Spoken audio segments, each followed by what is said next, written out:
नमस्कार, ये आकाशवाणी शिमला है। अब आप रीना वर्मा से प्रादेशिक समाचार सुनिए। आज अक्षय तृतीया का पर्व देश भर में मनाया जा रहा है। प्रधानमंत्री नरेंद्र मोदी ने अक्षय तृतीया के पर्व की देशवासियों को शुभकामनाएं दी है। सोशल मीडिया पोस्ट में उन्होंने कहा है कि मानवता को समर्पित ये पावन पर्व सभी के लिए सफलता, संपन्नता और प्रसन्नता लेकर आए और विकसित भारत के संकल्प को नई शक्ति प्रदान करे। मुख्यमंत्री सुखविंदर सिंह सुक्खू ने भी अक्षय तृतीया पर्व की प्रदेशवासियों को शुभकामनाएं देते हुए कहा कि ये शुभ अवसर लोगों के जीवन में सुख, शांति, समृद्धि लेकर आए और मां लक्ष्मी की अनुकंपा बनी रहे।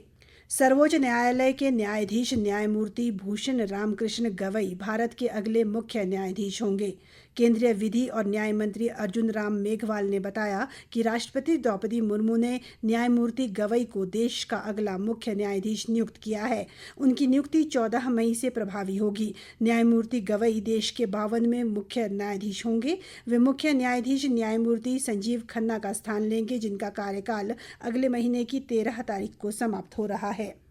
मुख्यमंत्री सुखविंदर सिंह सुक्खू ने कहा है कि राजधानी शिमला सहित राज्य के विभिन्न हिस्सों से सरकारी कार्यालयों को धर्मशाला में खाली पड़े भवनों में स्थानांतरित करने पर जल्द उचित कार्रवाई की जाएगी।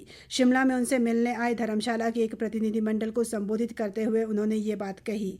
प्रतिनिधिमंडल ने कहा कि धर्मशाला में खाली पड़े भवनों में सरकारी कार्यालयों को स्थानांतरित करने से सरकार पर वित्तीय बोझ कम होगा।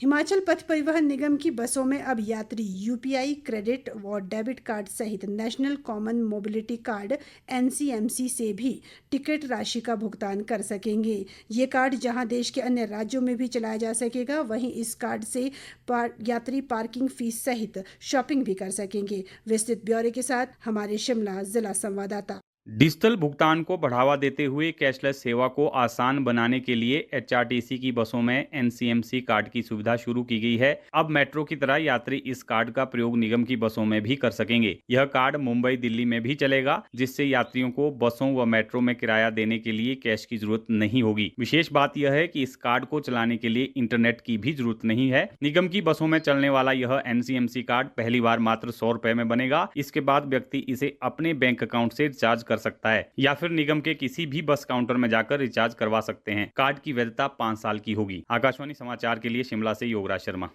राज्य पर्यटन विकास निगम के अध्यक्ष RS बाली ने कहा है कि सरकार ने इस वर्ष 1 लाख नए किसानों को प्राकृतिक खेती के अंतर्गत लाने का लक्ष्य रखा है और प्राकृतिक खेती करने वाले सभी किसानों को हिम परिवार रजिस्टर से जोड़ा जाएगा।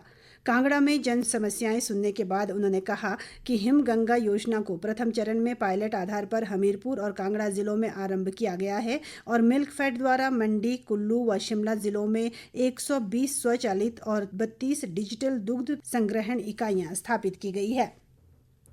प्रदेश भाजपा अध्यक्ष राजीव बिंदल ने आरोप लगाया है कि मुख्यमंत्री ने गलत निर्णयों के कारण राज्य का शिक्षा विभाग लगातार तालाबंदी की ओर बढ़ रहा है। शिमला से जारी एक बयान में बिंदल ने कहा कि प्रदेश सरकार सत्ता में आने के बाद अभी तक 1500 स्कूलों को बंद कर चुकी है, जिनमें से अनेक बच्चे या तो पढ़ाई बीच में ही छोड़ने या फिर निजी स्कूलों में दाखिला लेने को मजबूर है।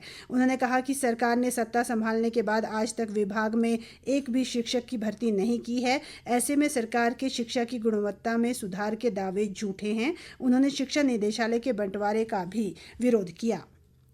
पहला विश्व ऑडियो विजुअल एंटरटेनमेंट शिखर सम्मेलन वेव्स 2025 कल 1 मई से मुंबई के जियो वर्ल्ड कन्वेंशन सेंटर में शुरू होगा।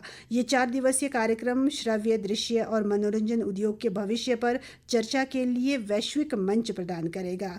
इस कार्यक्रम में वैश्विक मीडिया संवाद, क्रेता विक्रेता बैठकें, उभरते सृजनकर्ताओं के लिए अपनी सामग्री को प्रस्तुत करने और बढ़ावा देने के सत्र तथा कहानी सुनाने के नए ज़माने के प्रारूपों के बारे में भी जानकारी दी जाएगी। चंबा जिला के सलूणी उपमंडल के तहत चंबा लंगेरा मार्ग पर शिरवास के पास कल एक पिकअप जीप के दुर्घटनाग्रस्त होकर सड़क पर पलटने से 20 से अधिक लोग घायल हो गए। इस जीप में 35 लोग सवार थे जो शादी समारोह के लिए किहार से लंगेरा जा रहे थे। घायलों का नागरिक अस्पताल किहार, जबकि गंभीर रूप से घायल हुए लोगों का मेडिकल कॉलेज चंबा में उपचार चल रहा है। इसके साथ ये समाचार बुलेटिन समाप्त हुआ। हमारा अगला बुलेटिन आप सुन सकते हैं दोपहर 3 बजे। नमस्कार।